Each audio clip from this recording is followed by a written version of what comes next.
पुण्यात गणपती विसर्जनाची मोठी मिरवणूक निघत असते।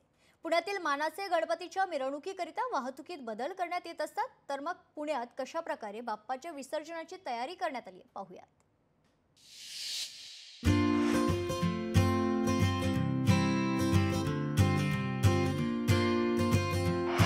मानाचे आणि प्रमुख गणपती निघणार थाटात। यंदा 1 तास आधीच प्रारंभ।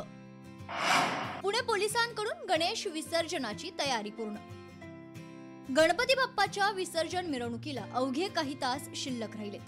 त्यामुळे सर्व गणेश मंडळांची विसर्जन रथ बनवण्याची लगबग पाहायला मिळते। पुण्यातील मानाचे आणि प्रमुख गणपती विसर्जन मिरवणुकीच्या रथाचं काम आता पूर्ण झाले। प्रसिद्ध श्रीमंत दगडूशेठ हलवाई गणपती ट्रस्टच्या गणपतीची मिरवणूक यंदा श्री गणनायक रथातून निघणार आहे। उत्सवाचे यंदा 133वे वर्ष। पद्मनाभ मंदिर केरळचे जे आहे ते यंदा मंडळाकडून साकारण्यात आलेलं होतं। आणि दुसरं म्हणजे विसर्जन मिरवणुकीमध्ये आपल्याला हा भव्य असा श्री गणनायक रथ आहे तो सुद्धा पाहायला मिळणार आहे। आणि सर्वांचंच लक्ष वेधून घेणारा विसर्जन मिरवणुकीमधला असा हा श्री गणनायक रथ आहे तो सुद्धा आपल्याला पाहायला मिळणार आहे। आणि याच रथामध्ये श्रीमंत दगडूशेठ हलवाई गणपती बाप्पा विराजमान असतील आणि विसर्जन मिरवणुकीमध्ये सहभागी होतील।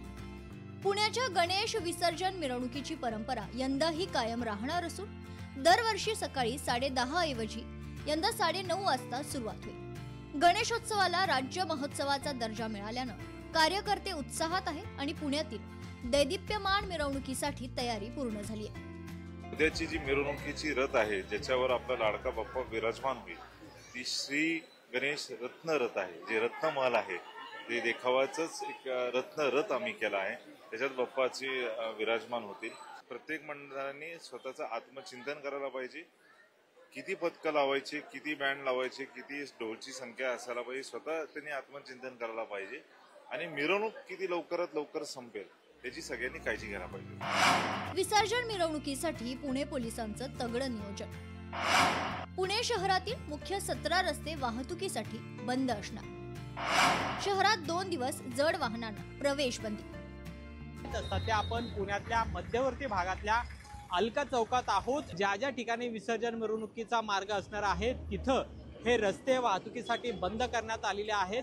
पुणे पोलिसांनी विशेष खबरदारी आणि योग्य नियोजन आहे ते विसर्जन मिरवणुकी दरम्यान केलेलं पाहायला मिळते। आणि पार्किंगची व्यवस्था सुद्धा पर्यायी ठिकाणी करण्यात आलेली आहे। त्यामुळे नागरिकांनी ज्या ठिकाणी रस्ते बंद आहेत तिथे वाहनं घेऊन येऊ नयेत अशा पद्धतीचं आवाहन सुद्धा करण्यात आलेलं आहे।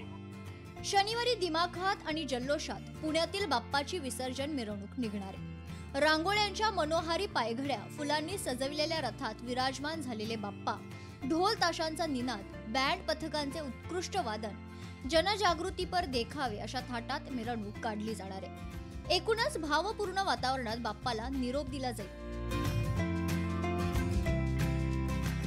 ब्युरो रिपोर्ट, लोकशाही मराठी।